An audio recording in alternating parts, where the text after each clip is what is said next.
Dia ampitomboana amintsika hatrany ny riavana ny fahasoavana sy ny fiadanana avy amin'Andriamanitra raintsika sy Jesosy Kristy Tompo. Ampifaliana hatrany ny miarabantsika mpanaraka ny fandarana Logos, toriteny isaky ny alahady maraina eto Empejy.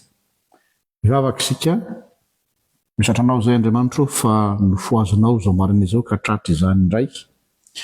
Ary namakivaky ny alina maizina iny sy toy ny maty dia nomenao tombonandro. Ankehitriny raha andray ny teninao zahay, raha kofy tanteraka na mifanatrehanao, tiandreo ny molotro ary hampagnino izay feo rehetra tsy avy aminao. Ny anaranao Jesosy.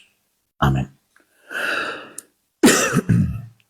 Ny tenin'ny soratra masina izay akatsika ny afatra amin'ity alahady maraina fahafolo ny volana May ity dia arak'izay hitantsika amin'ny boky ny Petera voalohany toko fahatelo.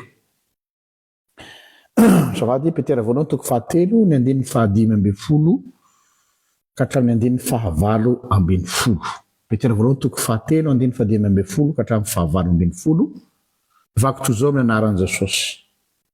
Fa manamasina ny Kristy ho tompo ao am-ponareo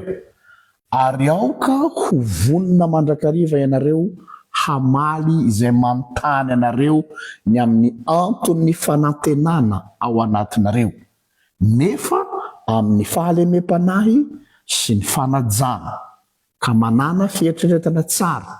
mba homenatra izay manaratsy ny fitondrantenanareo tsara ao amin'ny Kristy dia izay anendrikendrehana anareo. Fa raha sitrapon'Andriamanitra dia tsaratsara kokoa ny hitondra fahoriana amin'ny fanaovan-tsoa noho ny fanaovan-dratsy. Fa Kristy koa aza efa nijaly indray mandeha noho ny ota, ny marina hamonjy ny tsy marina mba hitondrantsika ho amin'Andriamanitra, ka novonoina tamin'ny nofo fa novelomina tamin'ny fanahy. Amen. Raha teo mpanomanana n'ity toriteny ity aho dia tsy haiko fa dia lasa ny eritreritro na tsiaro nampifandray izao resaka izao amin'ny tantaran'ilay ramatoa malaza dia malaza eo amin'ny tontolo frantsay dia tsy iza zany fa i ramatoa Simone Veil. Simone Veil ho an'izay mahafantatra azy dia vehivavy minisitra tamin'ny fotoanandro izay nasahany joro ary na dia mafy aza ny fanakianana sy ny fanivaivana ary ny famotsifotsiana azy teo alohan'ireo solombavambahoaka ny tany Frantsa tao amin'ny Assemblée nationale sy ireo minisitra mpiara-dia aminy koa izay mbola tamin'izany matanjaka be ny atao hoe macho na ny machisme. Dia ity vehivavy minisitra Simone Veil ity ilay vehivavy nitondra ny réforme goavana nanova zavatra betsaka teo amin'ny tantaran'ny Frantsa ny amin'ny dépénalisation ny IVG na ny interruption volontaire de grossesse. Tao anatin'izany ady mafana ny vehivavy izany izay nanohanany ny heviny amin'ny dépénalisation, l'interruption volontaire de grossesse, tsy miditra amin'ny resaka iny fa ilay fijoroany amin'ny atao hoe conviction ary ny fahaizany, tsy hoe fahaizany fa ny fahamafisan-dohany miatrika an'ireo olona izay nanadroadro azy eny na dia ny olona iray tarika amin'ny ary. Ny zavatra tena nahavariana dia ny fahafahany sy ny fijoroany ny amin'ny heviny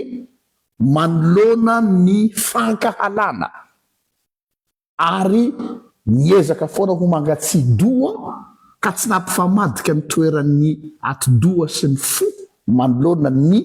fanaratsiana sy ny fanenjehana azy. Zava-dehibe io. Matetika mantsy rehefa ao anatin'ny fanosorapotaka sy ny fanenjehana sy ny zavatra mivaivay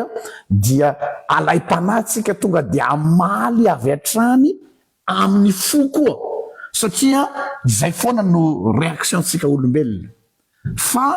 izy ity ramatoa ity kosa dia mijanona ho dininy eo zay ny teny frantsay ka manoloana ny fanenjehana mivaivay ho iaho sy ny tikizahana zany hoe nomezana izy na rasina teny marary izy enina de ireo ray tarika amin'ny gouvernement aza dia nanenjika azy dia ny azy nangatsidoa fa mafana fo tanareo ndre fahasamihafana azy io équilibre io anisan'ny zavatra sarotra amin'ny maha-olombelona eto am'izao texte zao i Petera ihany koa dia milaza zavatra manatahaka an'izany fa eto moa maha soratra masina azy dia misy lafiny hafa kokoa ny azy fatatsika tsara fa Petera zany raha ny karaktera ny psikolojika ny Petera dia olona sanguin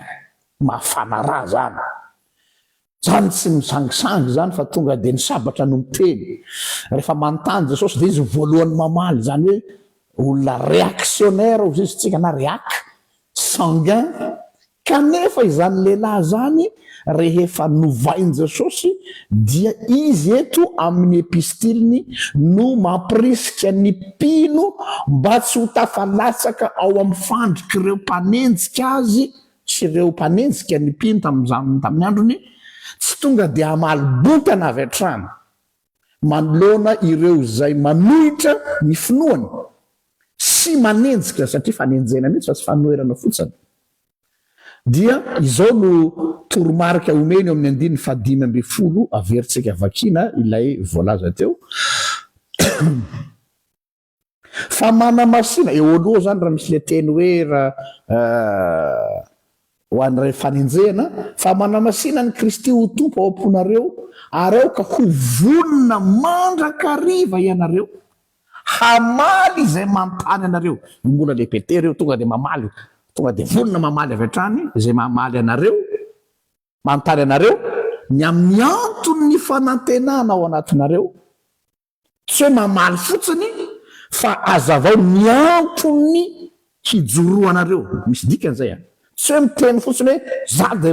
tsy mandaiky fa ny antony misy fanazavana mazava zany ny antony fanantenana aminareo nefa amin'ny fahalemem-panahy sy ny fanajana tsy Petera teo aloha zany fa tsy fahalemem-panahy zany Petera rehefa mamaly fa ny azy tonga dia sabatra no mamaly eto zany ny Petera dia miantso ny fiangonana na ny mpino ho hijoro amin'ny finoany ary am'izany fijorona zany de mandeha amin'ny saina sy ny fahendrena ao ny fijorona amin'ny finoana izay hijorona tsy fijorona amin'ny hafanam-po fotsiny satria manimba zavatra ny hafanam-po zay tsy mandeha tsy fehezin'ny saina sy ny fahendrena izany fomba fanao zany dia ato amin'ny soratra masina amin'ny teny frantsay moa zao no amidika teny frantsay dia apologie ary amin'ny baiboly grika ihany koa de voalazany eo zany inona ny atao hoe apologie io zany no fomba entina hanoanana ny finoan'ny olona ka mandeha amin'ny fahendrena zany hoe amin'ny fisainana zany fa tsy mandeha amin'ny hafanam-po inona ny atao hoe apologie teny anankiroa mitambatra apo sy logos inonareo fa misy teny hainareo zany logos apo dia hoe avy amin'ny na hoe deux amin'ny teny frantsay na from amin'ny teny anglisy apo dia hoe avy amin'ny logos dia fanazava-kevitra mandeha amin'ny saina sy ny raisonnement zany hoe finoana tsy mandeha amin'ny botolo fa finoana mandeha amin'ny fisainana eto zany de fa tsy araky ny feritrereta sasany azy hoe mandeha araky ny fanahy zany na sasany de hoe mandeha gona am'izao fotsiny mandeha tsy misy raisonnement mandeha tsy misy intelligence fa mandeha amin'ny hafanam-po fotsiny tsy mahomby zany ary tsy mahakasika olona fa tery vaimata ho atsika zay mitory ny filazantsara na ho atsika zay miezaka amin'ny taona ny fianakaviana na atsika zay mijoro ny fiarahamonina dia aza mandeha botolo fa mandehana amin'ny saina sy ny fahendrena inona moa ny fikendrena am'izany apologie zany raha ny filazan'ny Petera azy eto dia tahaka n'ireny olona tanareo ny asan'ny mpisolo vava no ilazany azy. Ina ny asa ataon'ny mpisolo vava? Ianao rehefa manohana miaro olona anankiray eo analohan'ny tribonaly, fantatrao tsara fa ny procureur de la république dia tsy maintsy aviavy be izy miprovoke anao, tsy maintsy manao zay ampidestabilize anao. Fa ny tombony amin'ilay hoe manana avocat, dia ny avocat tsy mandeha amin'ny fo. Raha ohatra ka ianao zany le olona ampangaina na ianao le olona arovana, ianao mety avy hatrany tonga dia amalibotana satria tezitra, dia tsy hanampy anao mihitsy zany manoloan'ny tribonaly fa mety voafantrika ary ianao. Fa ny olona manana mpisolo vava dia manana n'ilay atao hoe calme, satria tsy mandeha amina takotak fa mandeha amin'ny fisainana. Dia amin'ny fotoana iny ny avocat manao an'ilay atao hoe plaidoirie. Le plaidoirie dia fanohanana ambava izay ny amin'ny conviction zay anananao, fa tsy mandeha amin'ny fihetsepo fa mandeha amin'ny atao hoe intelligence. Ary io intelligence io lazainy eto no lazainy Petera. Ohatra anankiray mivaingana zay nahasorena ny olona nanenjika azy, ny farany moa dia ny vonoana mihitsy izy, dia Stefanina izany, izay tsy naleo doika azy ny olona nanenjika azy, satria ny fomba fanazavany Stefanina ny heviny dia tsy botolo fa tena mandeha araka ny tokony ho izy. Dia farany namirapiratra ho zay ny soratra masina nitarehan'i Stefanina ka tsy zakan'izy ireo dia notoraham-bato. Ny tanjon'ny Petera amintsika eto amin'ity texte ity zany dia zao hoe tandreny tsara eo amin'ny fijoroantsika, eo amin'izay antony finoantsika mba tsy ho diso fahavalo manoloana an'izany. Satria ny olona dia tsy maintsy anao izay idestabilizevana antsika, tsy maintsy provoke antsika, ary ny provocation dia tsy mikendry mihitsy ny amin'ny hafantatra ny amin'ny tena fototra hijoroanao, fa mitanjon'ny olona manao provocation dia ny ahatonga anao tsy hafetena ka hiditra ao anatin'ny kilalao malotony hifamalibotana aminy, ary dia lasany amin'ny zavatra tsy hanaramana indray ozy izy ny fitenenana no iasana. Ny fikendren'ny olona manao provocation dia ny ahatonga anao tsy hijoro amin'ny tena hijoroana, dia fa hahatonga anao hivaona any amin'izay tsy tokony hijoroana akory ary. Noho zany dia mila mailo tsika, mila mitandrina tsika mba hahafantatra tsara ny antony ny finoantsika. Ary io lazainy Petera, fantatrao ve ny antony ny finoanao? Fa ny fikendren'ny mpanenjika sy ny fahavalo dia ny ahatonga anao hiditra ao anatin'ny jeune, hiditra ao anatin'ny kilalao malotony, ka raha tsy mitandrina ianao dia lasa lay tonga amin'ilay fitenenana vazivazy ratsy hoe ny fahakalevona indray no adino fa any amin'izay tsy tokony iresahana no andaniana fotoana sy andaniana rondoa. Zany hoe tsy tokony ho latsaka ao anatin'ny fihetsepo fa mandeha amin'ny loha mangatsika. Fitenenako foana eto amin'ny pejy zany. Aoka ao anatin'ny combat zay hijoroanao, ao anatin'ny fijoroanao ihany koa ny amin'ny finoana, dia aza mandeha amin'ny fo mafana fa mandehana amin'ny loha mangatsidoa. Raha vao mifamadika ireo hoe ny loha indray no mafana fa ny fo no mangatsika dia tsy mety. Fa aoka apetraka amin'ny toerana avy ny zavatra rehetra. Dia manoloana zany ozy Petera, io no fahoriana ho an'ny mino akoatra n'ilay fanenjehana, akoatra n'ilay fanosorapotaka, akoatra ny fanaratsiana, dia ozy izy hoe mararo ozy izy Petera izany zavatra zany, satria ianao zany te hamaly, te halay-panahy hirotsaka ao anatin'ilay jeu ny fahavalo, nefany dia mitazona foana ny liminy ary zay ny tadidio zay. Lasa destabilize ny fahavalonao rehefa ianao tsy miditra ao anatin'le jeu malotony, fa tazominao foana le kapy. Tsy moro zany. Imagineo nge hoe ohatra ny olona anankiray ao anaty fiara ianao dia mandalo lalana ratsy, dia asaina mitazona zavatra feno rano, dia tena mitandrina anao mba tsy avy tobaka an'le zavatra ao tananao, mamizaka iny. satria ny zava-dehibe dia ilay zavatra eo ampelantananao noho zany a misy tady anozongozona izay zavatra hijoronao izay zavatra eo ampelantananao ka dia misy hiazonanao an'izay focus izay objectif zay tsy mora satria tsy maintsy hoezahana ny sariana ny sainao handeha amin'ny zavatra tsy tokony handehana ny sainao ka lasa vototra ilay eo alohanao. Ao anatin'izany Petera dia manolokevitra atsika hoe aoka izy handeha amin'ny fahalemem-panahy. Le fahalemem-panahy eto tsy hoe bolaika. Le fahalemem-panahy tsy eto hoe mody mitsikitsiky dia manao sourire commercial. Non, tsy manao zavatra ina moa le filazana zany modimody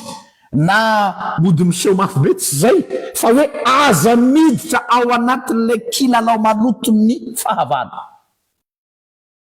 Zay le izy tsy mamaly botana ka tsy miditra ao anatin'le jeu. Zay koa ny ambadiky le tena raha misy mamely takolaka ao akavia dia miazo koa ny akavana tsy miteny mihitsy zany akory hoe maneke ho asina fa zany hoe aza tonga dia mamaly satria ny fikendrena dia fandrika ary zavatra hafa ny ao ambadiky zany. Ary rehefa manana an'izay toe-posy toe-tsaina zay ny mino na ny olona anankiray amin'izay zavatra hijoroany na amin'ny fiainana andavanandro zany dia sarotra ho amin'ny adversaire, sarotra ho amin'ny fahavalo ny hikontrôle anao satria matoa izy miatake anao, miagrese anao, miprovoke anao dia efa misy drafitra sy planina matipaika efa voaomany ao zay le hoe machiavélique. Dia iny planina ratsy drafitra matipaika nomaniny dia efa fantany hoe raha vao izao no hitondrany azy, raha vao izao no hamaliny azy, raha vao izao no hamaliny azy dia efa tiany miandry azy. Dia ianao zany raha vao tsy miditra ao anatin'iny fa zavatra hafa tsy hoe mitsoaka, tsika tsy mandositra ady, tsika tsy mitsoaka ady fa mangatsidoa mafana fo ary amin'izay fotoana zay anao manana recul tsara dia mahalala hoe raha zay ary dia aloha to rehefa nataoko tamin'ny sazany io teto vita amin'ny herinandro tsy mireagira fa miagir, tsy manao réaction fa manao action. Dia amin'izay fotoana zay anao zany manana option hafa dia le option hafa ataonao iny a madestabiliser ny adversaire anao ary zany no hoe reseho amin'ny soa ny ratsy. Le soa amin'ny ratsy eto tsy hoe kory hoe asiny ratsy anao dia ho tsikitsikinao dia ataonao bizo izy tsia fa le soa eto dia le hoe tsy miditra ao anatin'izay fa zavatra hafa no alefanao. Izay lazay ny Petera hoe fomba hijoroana amin'ny finoana ihany koa zany dia azo ampiasaina zany teknika zany ozy Petera. Jereo tsara fa ilay Petera mafana fo tonga dia mamaly botana no manome zany taridalana zany ary zay ny mahavarena amin'ny asan'ny fanahy masina zay. Enina dia hatramin'ny tempérament ny olona anankiray azy dia azon'izany fanahy masina zany atao mihitsy no miregule azy, tsy hoe manova régulateur. Hainareo zany régulateur zany zany hoe miezaka canaliser, voilà. Tsy manova tsy hoe kory hoe za raha olona sanguin na olona réactionnaire dia hoe tonga dia tapitapika tonga dia lasa malemy bonaika be satria nidiran'ny fanahy masina dia manaiky izay ataony olona tsia fa ny fanan'Andriamanitra manome atolotsaina ahoana ny ahafahanao mitempere an'izany zavatra zany sy miregule an'izany zavatra zany mba tsy hatafalatsaka anao anatin'ilay fandrika sy hahatonga anao hijoro amin'ny zavatra izay nijoroanao. No zany zao texte ankarantsika zao dia tsy manosika atsika velively mihitsy amin'ilay fisainan'ny fiarahamonina manao hoe nareo kristiana ne trop bon trop con. Azafady fitenina eto amin'ny pejy eto foana koa le hoe tsy crétin izahay na dia chrétien azy, au contraire manana fahazavan-tsaina miatrika an'izany zavatra zany, afaka manana recul tsara mihitsy alohan'ny hitsambikinana ho ile fitenenana. Zareo Jesosy ohatra manoloana an'ireo fariseo zay mivazavaza mikikika provocation tsy avela mihitsy Jesosy zany eritreritra eo alohan'ny olona, provocation eo maso ary fadidio tsara fa zay foana nany olona en public. Dia noentin'ny fariseo le vehivavy zay lazaina hoe soi-disant mijangadjanga tratra mijangadjanga olo an-tanana nitaritaretina atao anatin'ny vovoka dia natsipy teo tongotra Jesosy dia hoe inona no atao amin'ny vehivavy io zareo tsara ahoana ny réaction Jesosy tsy namaly izy aloha nangina izy dia nanoratsoratra tamin'ny tany izany hoe ny première action ataonao aloha dia azavy hatrany tonga dia miditra ao anatin'ny mamaly fa misitona alohanao tahaka ny tsunami hitanao ny tsunami somary misitona kely zany ranomasina fa avy eo ny fiverenana iny mandrava zavatra dia tsy tonga dia namaly ao anatin'ny atao hoe herisetra ny teny tsy driko sara herisetra ny teny fa nangina izy aloha fa ny fahanginany tsy milaza faharesena mihitsy fa ny valy teny rehefa avy eo kosa feza teny anankiray monja manoloana tabataban'olona vahoaka maro tsy fantatra firy zareo teo ralafariseo zay tena nanasa vangy mihitsy ary tena manao teny mandratra mitratrevatreva fiavy ny teny ray mandeha fotsiny Jesosy zay tsy nanota taminareo no akaitona bato azy dia tahaka ny sina toy nisy lalitra nandalo dia nandeha niala tsirairay o zay le hoe nanao fialan'ny jiosy ka toa tsy nisy teo na iray azy dia hoana Jesosy tamin'ilay vehivavy janga vehivavy lazaina hoe janga fa nakaiza avokoa izy ireo tsisy tsony ve zay lay tanareo le force n'lay hoe apologie zany hoe miainga avy amina zavatra voasaina voaeritreritra ary tonga dia eo ampelantananao avokoa ny arma rehetrarehetra dia teny indray mava fotsiny dia ampy mampirodana ny hevitry ny adversaire mampatsiaro any teny amin'ny Hébreux toko 4:12 zany zao ny voalaza zao Hébreux toko 4:12 hoe fa velona sy mahery ny tenin'Andriamanitra ka maranitra no ny sabatra roa lela ary manindrona hatramin'ny fampisarahana ny aina sy ny fanahy ny tonona sy ny tsoka sady mahay mamantatra ny eritreritra sy ny fisainany fo wow Hébreux toko 4:12 zany hoe tena tafiditra any am'izay tsy eritreretinao zany hoe tena tafiditra any anatiny mihitsy tsy manao réaction superficielle ny mino fa mamaly mba isinony atao hoe mikasika ny essentiel mila mahay manavaka tsara n'izany tsika eo ampijoroana manoloana ny adversaire fantaro ny essentiel matetika ny adversaire dia any amin'ny zavatra superficielle foana ny azy ny atakiny satria izy miatake anao io olona superficielle olona mitsingevangevana olona ny tendri-po fa ianao kosa tokony mahay manavaka eo anatin'izany aiza ny essentiel dia any no andanina ny rondoa sy ny hery fa tsy any amin'ny zavatra tsy tokony andanina hery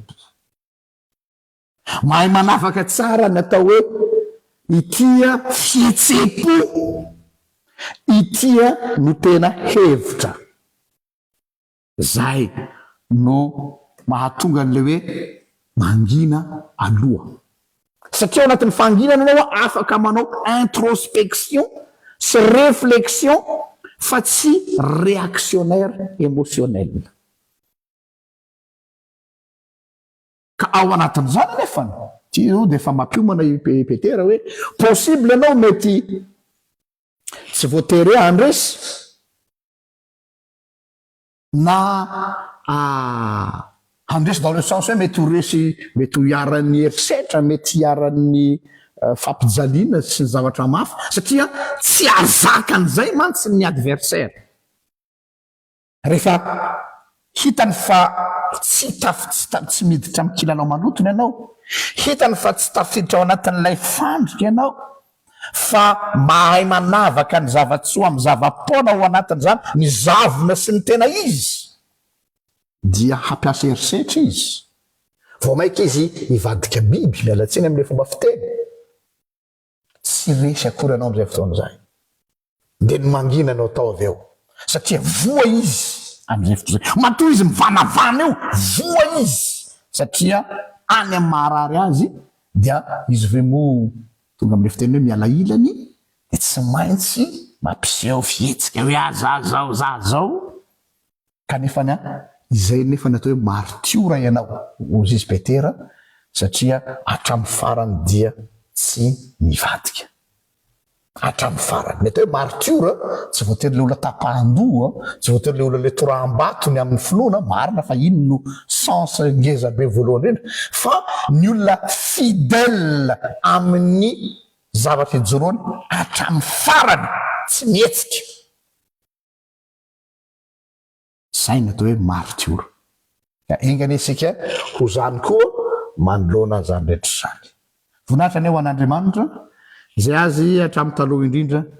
ka ho azy mandrakizay mivavaka isika sotranao zay Andriamanitra ny amin'ny teny izay nomenao anay teny pahendrena izay fantatrao fa tsy hanananay olombelona tokoa ka dia meo ny saina avy aminao meo ny fonao indrindrandrindra ary araky ny teninao koa hoe meo ny lelany efa mahay zahay saotra Jesosy eo amen zay ary fa dia mirary fotsika rehetra indray dia mame fotoana milady herintoy zao rehetra sitrapon'Andriamanitra eno matomboka